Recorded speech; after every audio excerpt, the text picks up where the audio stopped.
Gjithçka u kthye në makth para agimit të SHN-s në Afganistan. Një tërmet i fuqishëm me magnitud 6.3 ball tronditi pjesën veriore të vendit, duke vrarë të paktën 20 persona e duke plagosur 530 të tjerë.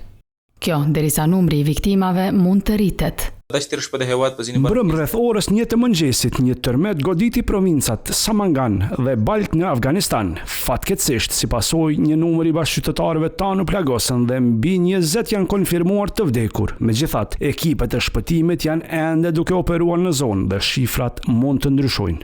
Numri i njëjtë viktimash u shënuan mëngjesin e SHN-s edhe në Indin jugore, veçse aty nga një aksident trafiku.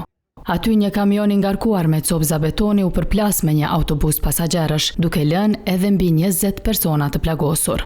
Aksidenti ndodhi pasi kamioni u përplas me mjetin transportues që mbante rreth 70 udhëtar në drejtim të qytetit Hyderabad. Ky i fundit u dëmtua aq keq duke bllokuar disa udhëtar brenda. Mbikëqyrësit në spitalin Çevalla deklaruan se 20 trupa janë zhvendosur në morg dhe do t'u dorëzohen familjeve të tyre pas verifikimit.